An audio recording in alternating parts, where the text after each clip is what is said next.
alegría me da darle la bienvenida a un estudio más de este tratado teológico a los Hebreos. Hoy nos toca el estudio número 43 y muy contentos de iniciar también el último capítulo, así que estamos, como lo he mencionado antes, ya en los últimos versos, en la recta final. Queremos ver el tema de el amor entrañable el día de hoy y, como siempre, pues darle la más cordial bienvenida, pero también hacer esa introducción que siempre hacemos. Recordará usted que en el estudio número 42 hablábamos de la voz de Dios, cómo removerá incluso también los cielos, ya no solo la tierra, en alusión a lo que había ocurrido en el monte Sinaí. Y también hicimos un resumen de los puntos más importantes o centrales que este tratado teológico ha llevado para que la congregación de Jerusalén pueda estar clara en cuanto al papel del Mesías y muchas cosas. Empezamos entonces hoy con el capítulo 13 en su versículo 1 y dice así: permanezca el amor fraternal. Es un verso muy corto, pero también es lo que da origen al tema que hoy queremos tratar. Y es precisamente este tipo de versículos que nos llevan a pensar que aparte de ser un tratado teológico, también fue una homilía, una prédica que motiva a las personas cómo comportarse y cómo llevar los asuntos del día a día, es decir, cómo ha de vivirse el Evangelio en esta, que es una congregación muy peculiar, muy distinta a todas las que están en el imperio, porque tiene en la sombra el templo, la persecución saducea y también mucho contenido teológico que viene de los fariseos. Ahora, nosotros queremos em, entonces extraer y ir un poquito más allá de lo que el texto nos está hablando acá. Y tenemos que empezar con la idea de permanecer, quiere decir de incorporar. Es decir, si llegamos ahora a ser creyentes en el Mesías, nosotros una de las disciplinas que tenemos que hacer es incorporar, levantar en nosotros. ¿Qué cosa? Amor fraternal ha dicho acá. La palabra que encontramos en griego es la palabra Filadelfia. Y curiosamente el griego, que como repito, solo es un idioma receptor de los conceptos teológicos que vienen más allá de la Biblia del arameo y el hebreo, tiene tres formas de expresar el amor, de diferenciarlo. Esto no ocurre en hebreo o en la cosmovisión bíblica, sino que en griego hablamos de ágape, hablamos de eros, que es el amor romántico, y también hablamos del amor entre hermanos. En la escritura esto es conocido como con la palabra hebrea de rahamim. Y lo que quiero hacer es que vayamos al Salmo 103 para que podamos extraer el concepto bíblico más amplio que está detrás del amor fraternal y ver cómo es que hacemos ese viaje al amor entrañable. Entonces, citamos el Salmo 103, versículo 13. Dice, como un padre se compadece, y le puse la palabra hebrea ahí, es la palabra rahem, de sus hijos, así se compadece, dice esta versión, rahem, el Señor de los que le temen. La palabra rahem quiere decir vientre, quiere decir entrañas. Por lo tanto, cuando Dios es movido a tener rahem, está diciendo que sus entrañas se conmueven dentro de sí. Y por lo tanto, hemos de aterrizar en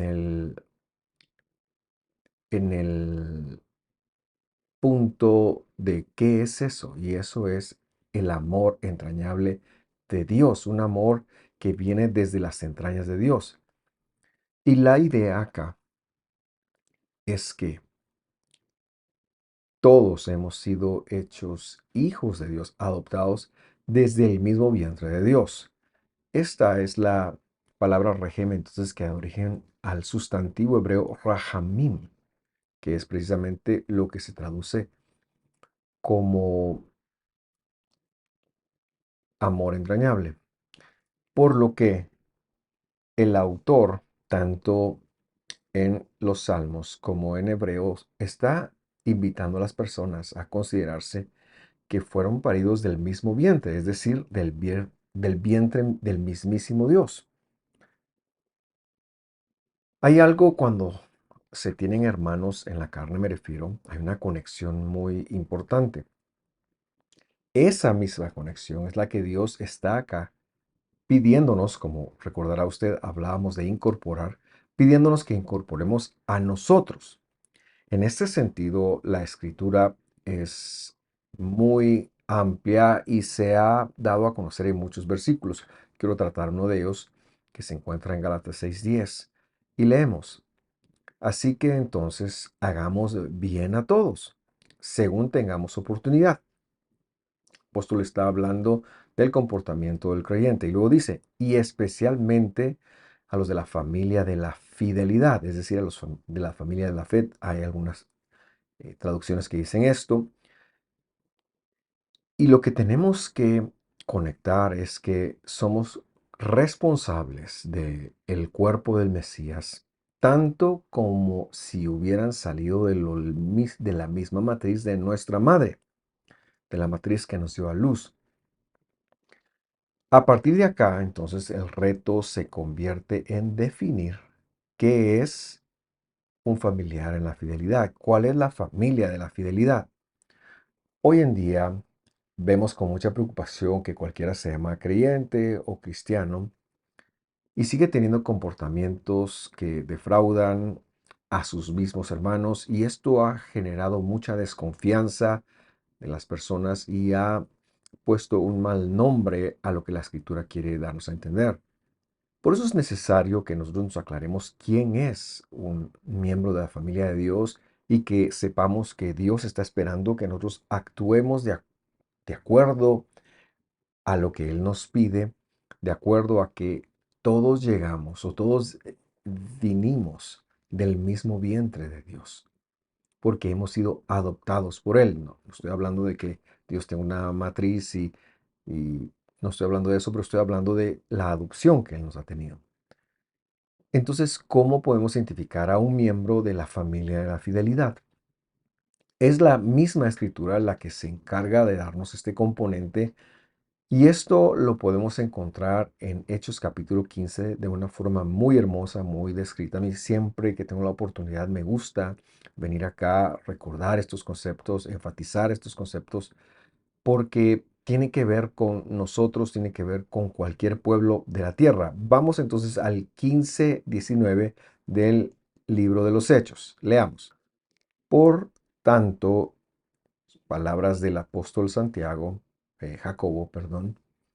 Dice él, yo juzgo como un carácter legal que no debemos molestar a los que de entre los gentiles se convierten a Dios. Es decir, no los debemos de molestar con cargas propias de la religión judía o de las costumbres o del gentilicio que tiene que ver con ser judío, sino que, versículo 20, les escribamos que se abstengan de cosas contaminadas por los ídolos, de fornicación, de lo estrangulado y de sangre.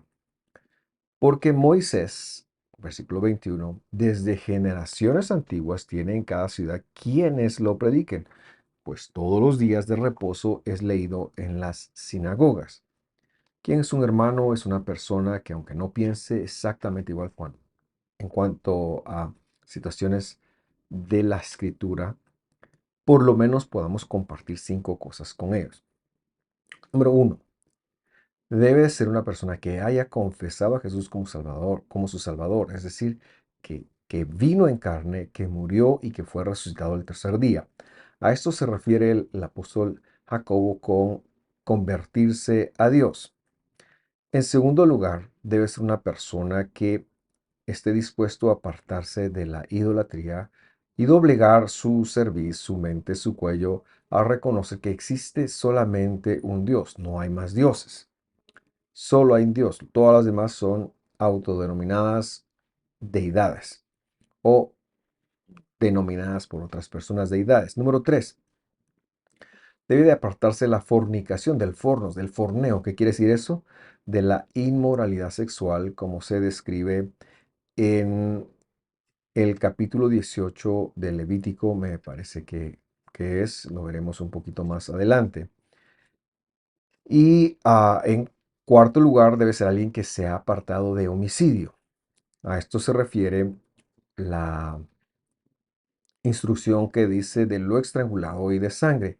Y por último, debe ser alguien que esté dispuesto a congregarse y a estudiar la escritura como parte de la nueva ética. Y es que a eso fue lo que los de la iglesia principal enviaron a todos los gentiles que entraban, a estudiar a Moisés, a estudiar las porciones. Por eso nosotros estudiamos las porciones en esta congregación semanalmente, porque eso fue lo que el apóstol dijo que los gentiles debían de hacer. Y entonces en ese congregarse ellos irían adquiriendo todo lo que la secta de los fariseos que aparecen ahí en el capítulo 15 pretendía que pasara con ellos tomar las costumbres judías. Por lo tanto, y hablando de la nueva ética, esto fue lo que tratábamos en el capítulo 12. Un verdadero creyente es alguien que toma la escritura como su ética de vida, como su razón de vida. Es alguien que está dispuesto a dejar por un lado lo que piensa y decir, bueno, lo que está escrito es tal cosa y eso voy a vivir. Estas 5 características son vitales para que nosotros consideremos a alguien como amigo o, perdón, familiar en la fidelidad, familiar en la fe. Y fue lo que la congregación de Jerusalén legisló para nosotros. Debemos tener en mente que esta misma congregación es la que luego nos entrega la revelación de los hebreos. En este último caso, y con el congregarse, debe haber la intención, aunque la persona no pueda por una distancia, por lo que sea, pero debe haber la intención de juntarse con otros creyentes. Lo que está claro es que no debe haber un pensamiento, yo estudio en mi casa, yo pudiendo congregarse, el decir, bueno, yo no necesito a nadie, yo estoy en mi casa, yo oro en mi casa, tengo una relación en mi casa, etcétera, etcétera. Todo esto entonces tiene que ver con el amor fraternal y este es el contexto, más que el contexto, perdón, es el lente en el cual queremos leer todo el estudio de hoy. Vamos a leer entonces el versículo 2. Regresamos a Hebreos capítulo 13, versículo 2. No os olvidéis de la hospitalidad, porque por ella algunos sin saberlo hospedaron mensajeros, ángeles. Y esta es una referencia a los patriarcas. Recuerde usted que está hablando de la familia, de la fidelidad y como si alguien es mi familiar, yo debo de abrirle las puertas entonces. En el tiempo que vivimos, la hospitalidad es sumamente delicada, es algo que procuramos no practicar, pero es necesario tener la conciencia de que cuando hay un hermano y este hermano ha dado frutos o hermana ha dado frutos de que es hermano, nosotros tenemos un mandamiento de abrir las puertas de nuestra casa y hospedarlos, no solo darles un techo, darles comida, porque al hacerlo, pues imitaremos la ética de los padres y quizás algún día nos percatemos de que hemos hospedado Melhim o Malachim, perdón, que quiere decir mensajeros espirituales, ángeles. Y por lo tanto es necesario tener la sabiduría de Dios y conocer el testimonio y los frutos, ya sea de las personas que eh, hemos de hospedar o de alguien que responda por ellos. Digo yo, haciendo una adaptación a nuestro mundo tan delicado. Yo no estoy sugiriendo aquí que usted se ponga vulnerable, se vulnerabilice ante alguien más, pero si hay un testimonio, la escritura nos manda a abrir nuestro corazón. Verso 13. Perdón, verso 3, 13:3 de Hebreos. Acordaos de los presos como si estuvierais presos juntamente con ellos, y de los maltratados porque también vosotros mismos estáis en el cuerpo. Manteniéndonos dentro del contexto, Los presos acá se refieren a aquellos que han sido detenidos por su fidelidad a Dios, por la causa del Evangelio, que eran no pocos. En ese momento histórico había un gran número de ellos.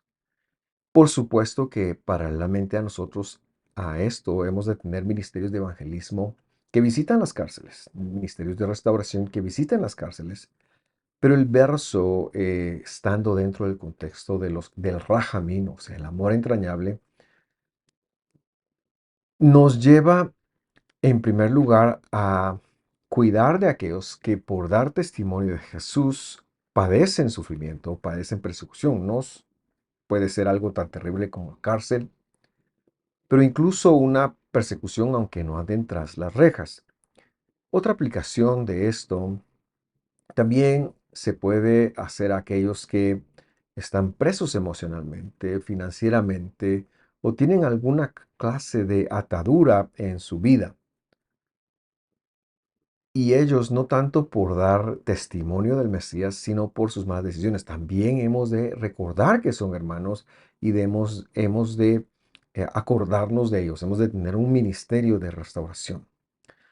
La Escritura nos está pidiendo que seamos empáticos, que seamos con ellos como si nosotros mismos hubiéramos sufrido el maltrato que ellos han sufrido, porque son nuestro mismo cuerpo. Y también nos hace un fuerte llamado a la compasión que debemos de tener a otros que sufren cautividad alguna, perdón, sin importar cuál sea el origen de esta cautividad, precisamente por ser hermanos en la fidelidad. Verso 4. Honroso, dice el versículo, sea en todos el matrimonio y el lecho sin mancilla, pero los fornicarios y a los adúlteros los juzgará Dios. Por lo que el matrimonio debe ser dentro del amor entrañable, dentro del rajamim. Y esto nos lleva a preguntarnos varias o hacernos varias preguntas. Este versículo requiere que lo expliquemos. En primer lugar, ¿qué es un fornicario y qué es un adúltero? La palabra fornicario es cualquier persona que tenga inmoralidad sexual en su vida, que la practique, perdón, que tenga la práctica de una inmoralidad sexual en su vida en cualquiera de los desórdenes que se explican en el capítulo 18 de Levítico. Si usted quiere un listado completo, pues tiene que ir a ver ahí. Cuando alguien quebranta uno de estos, pues es un inmoral sexualmente hablando. Mientras que un adúltero es una persona que puede partir de llegar a poner en su corazón una mujer que es esposa de alguien más y luego actuar sobre esto. Incluso esto lo enseñó Jesús, ¿verdad? Que cuando alguien codicia a la mujer del prójimo, ya ha adulterado en su corazón. Mucho más si lleva esto a la práctica. Ahora, lo importante acá, habiendo descifrado esto, es qué quiere decir que lo juzgará Dios.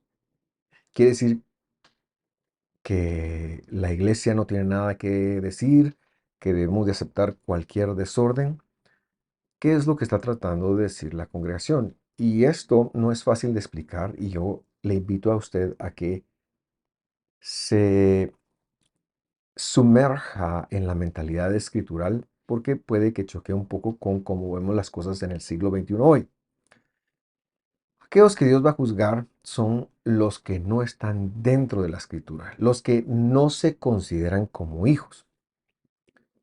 Está hablando de los que no están dentro del amor entrañable, dentro del cuerpo. Esto lo podemos verificar y lo explicaremos desde la perspectiva de la primera carta de Corintios. Vamos a leerlo en su capítulo 5 desde el versículo 9. En mi carta les escribí que no anduvieran en compañía, es decir, no se juntaran con personas inmorales. Versículo 10. No me refería a la gente inmoral de este mundo, es decir, a los no creyentes en el Mesías, o a los codiciosos y estafadores, o a los idólatras, porque entonces ustedes tendrían que salirse del mundo. Versículo 11, sino que en efecto les escribí que no anduvieran en compañía de ninguno que, llamándose hermano o creyente, es una persona inmoral, nuestro tema, o avaro, o idólatra, o difamador, o borracho, o estafador. Con esa persona ni siquiera coman. La instrucción del apóstol es contundente. Pues, ¿por qué he de juzgar a los de afuera? ¿O por qué he de juzgar yo a los de afuera? ¿No juzgan ustedes a los que están dentro de la iglesia? Pero Dios juzga a los que están afuera, a los que están fuera. Expulsen al malvado de entre ustedes. Y como usted sabe, hay un contexto de un hombre que está teniendo relaciones sexuales viviendo con su madrastra. Y Pablo está corrigiendo esto. En las congregaciones del primer siglo se entendía que la vida fraternal, el rajamín, el amor entrañable entre las congregaciones también incluía la impartición del debido proceso y justicia entre dos partes. Hoy en día, en el siglo XXI, pensamos que asistir a la iglesia solo tiene que ver de la relación individual o vertical que se da entre Dios y el hombre. Pero escrituralmente hablando, todas las congregaciones o todas las congregaciones que Pablo abrió, él puso una especie de, los ancianos, recordará usted, era un beitín, que esto es el equivalente de un tribunal de justicia. No para juzgar en el sentido de peyorativamente, sino para establecer entonces cuáles eran los procesos legales, porque al haber relaciones interpersonales, al haber relaciones de negocio, al haber una comunidad, humanamente hablando, iban a haber problemas, iban a haber circunstancias que tenían que enfrentar. Por lo tanto, todo esto se trataba en el contexto de congregación. Ellos eran animados a no buscar los tribunales no creyentes, sino que desde adentro se solventaba con un debido proceso y con una impartición de justicia de acuerdo, acorde a lo que estaba pasando, basado en la defensa del debido proceso, es decir, desde cómo se interpretaba en la escritura, siendo que nosotros somos ciudadanos de los cielos. Y luego Saulo decía en su carta a los Corintios, Dios es el que se va a encargar de juzgar a los de afuera. No se preocupe por eso. Por lo que no están considerados como que sean de adentro. Y eso es precisamente lo que el escritor de Hebreos está señalando. Los de afuera los va a juzgar Dios, pero dentro de la congregación nosotros tenemos que aprendernos a llevar. Recuerdo yo, o recordará usted, que en el capítulo 6 de Hechos hay un problema.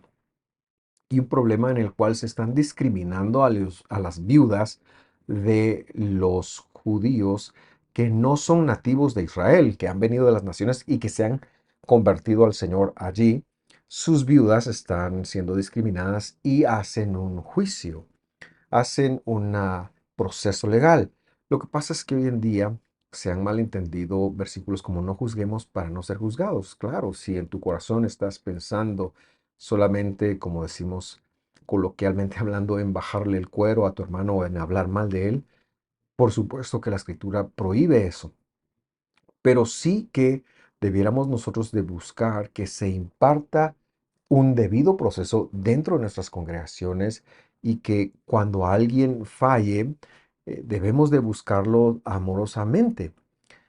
Jesús, en Mateo capítulo 18, legislando lo que ya está escrito en la Torá, nos dice lo siguiente, y es precisamente donde nosotros y las congregaciones que salieron en el primer siglo toman lo que ahora estamos hablando, es decir, los debidos procesos, el Beit Din, el tribunal local. Verso 15 de el capítulo 18 de Mateos dice así,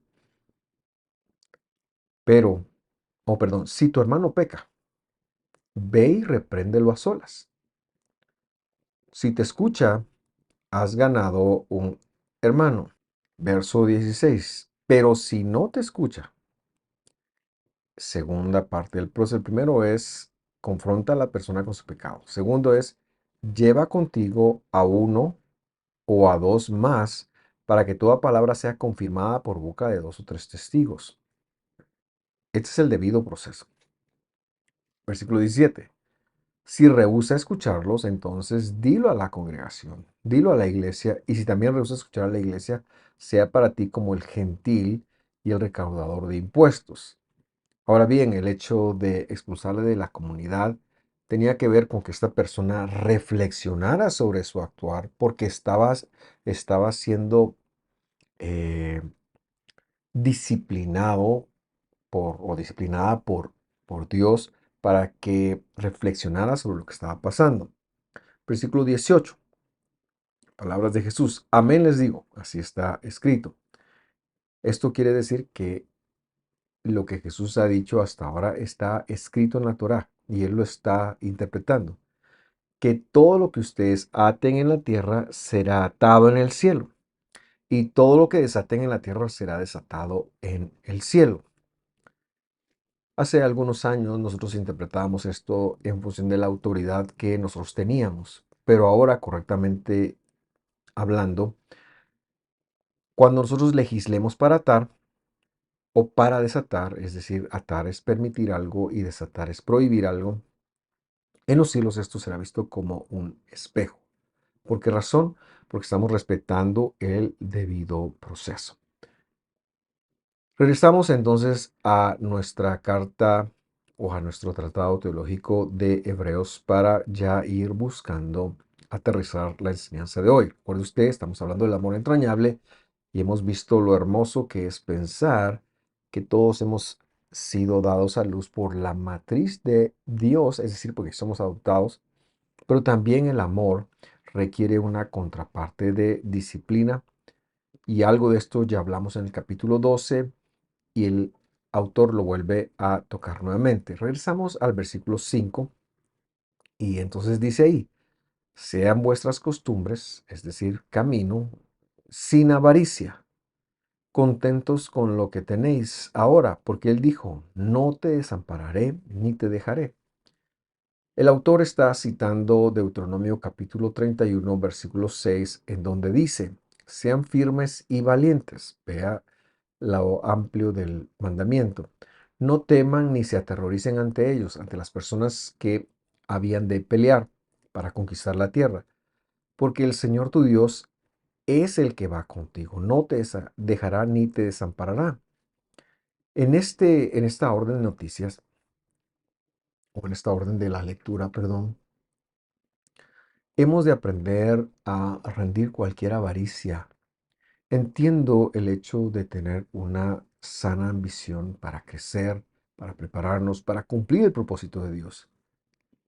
Pero también hemos de encontrar la atención sana en el contentamiento de lo que Dios nos ha dado, en saber que sin importar el momento que estemos viviendo, la avaricia no debiera ser parte de mi caminar, porque Dios no te va a dejar, Dios no te va a desamparar en tus luchas, en tus problemas, en tus circunstancias, en lo que estás enfrentando, en tu trabajo, en lo que estás dedicándote. Dios no te va a abandonar. De hecho, eh, el- la circunstancia esta, el hecho, para la redundancia, de que Él está haciendo una comparativa entre la conquista y la vida del creyente, nos lleva a entender que todos los días tendremos retos, que todos los días tendremos gigantes que hemos de vencer. Pero no nos preocupemos, Dios no nos va a dejar ni nos va a desamparar. De la misma forma, el autor o la carta sigue diciendo, Hechos 13:6, de manera que podemos decir confiadamente, el Señor es mi ayudador, no temeré lo que me pueda hacer el hombre.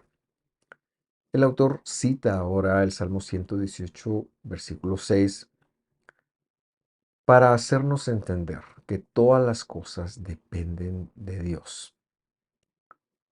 Que nuestros caminos no sean tratando de quebrantar o de esquivar la escritura, sino hemos de aceptar que dependemos del Mesías. No seamos avaros en nuestra forma de conducirnos, en nuestra forma de amar al prójimo. Dios sabe lo que usted necesita. Dios sabe lo que usted requiere para llevar a cabo el propósito que le ha dado en la vida. Usted no se preocupe por eso.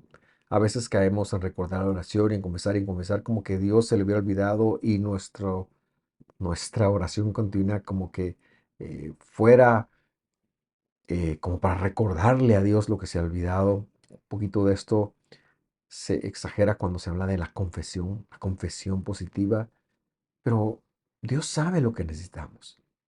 Lo que tenemos que hacer nosotros es un ejercicio de confianza. Como lo hemos mencionado en algún otro estudio, lo que esté en tu mano, tienes que hacerlo. Eso está escrito en Eclesiastés. Pero Dios se encargará de lo que tú no puedes hacer. Sin embargo, en las reglas interpersonales, en el trato entre dos creyentes, no podemos ganar ventaja sobre ningún hermano, de hecho sobre ningún humano, sino hemos de saber que Dios es el que cuida de nuestras cosas y aquello que es nuestro llegará a ser de nosotros, aunque en este momento no lo sea. La oración no es para recordarle a Dios o para confesar o para ordenarle a Dios. La oración es para que tú hagas una introspección, ¿no? Puedes rendir tu corazón a Dios y puedas decirle, ¿sabes qué, Señor? Estoy encontrando que tengo avaricia en mi corazón o que he tratado mal a alguien o he actuado mal. Perdóname y ayúdame a enmendar esto y hacer un camino para ir mejorando eso en el poder del Espíritu Santo. Para eso es la oración, porque el hombre no es quien decide. No hemos de tener lo que un hombre puede hacernos, porque incluso cuando aparentemente estemos padeciendo una injusticia y sobre todo una injusticia que padezcamos por causa de él, al final no solo nuestra recompensa por ser creyentes y obedientes no la veremos sino hasta en el mundo venidero, Dios se encargará de poner todas las cosas en su lugar. No hemos de temer porque Él no nos dejará. El amor entrañable de Dios hace que tengamos la seguridad de que somos sus hijos, pero que también aprendamos a comportarnos con los demás que también lo son. Yo quiero invitarle a usted a hacer una reflexión sobre qué significa el amor entrañable para usted. Cómo usted puede practicar el amor entrañable en casa, en su comunidad de creyentes. Para nosotros en Guatemala, que es en donde se originan estos estudios, todavía estamos en pañales para aprender cómo llevar estos principios y cómo poder ayudar a aquellas personas que se congregan en medio de nosotros a aplicar los principios bíblicos. Pero esa es la meta y ese es el fin al cual nosotros aspiramos, que en nuestra congregación, que en nuestra enseñanza sea no solo las cosas espirituales, sino que también llevar lo espiritual a todo lo que hacemos. Llevar lo espiritual, es decir, lo escritural, a las relaciones interpersonales y que, aunque yo no me sienta bien, yo aprenda a tratar y hacer lo que está escrito. El amor, el amor es mucho más allá de lo que sentimos, porque esto acaba. El amor entrañable, que es el que se nos pide que tengamos acá, es el poder subyugar nuestra emoción, nuestros pensamientos, nuestro bien a lo que está escrito y a lo que está escrito en función de los demás. Pero usted no se preocupe, aunque aparentemente esto signifique una desventaja para usted, quien se va a encargar de aclararlo todo, de proveer, de sacar a la luz, siempre va a ser Dios. Gracias por sintonizarnos, muy contentos de tener su complicidad. Que Dios lo bendiga, que esté muy bien. Nos vemos a la próxima. Queríamos agradecer su sintonía al video que acaba de concluir. En Visión de Fe, desde Guatemala, en Centroamérica, tenemos un compromiso de subir por lo menos 3 videos a la semana. Un video en el cual hablamos del Pentateuco, las porciones semanales, le llamamos nosotros, como el manual introductorio para el creyente que va entrando al movimiento de Jesús. También tenemos un estudio serio del Evangelio semanal y una prédica congregacional todas las semanas. Queremos también invitarle para que nos acompañe en todas nuestras redes sociales, Facebook, Instagram, X, TikTok. Estamos con el placer con el privilegio, perdón, de agregar valor a su vida, subiendo escrituras y mensajes que estamos seguros les alentarán. Por último, me gustaría sugerirle que se suscriba a nuestro canal de YouTube, que active las notificaciones para que cada vez que tengamos una publicación, esta pueda llegarle. Gracias por sintonizarnos. Que Dios lo bendiga. Lo esperamos.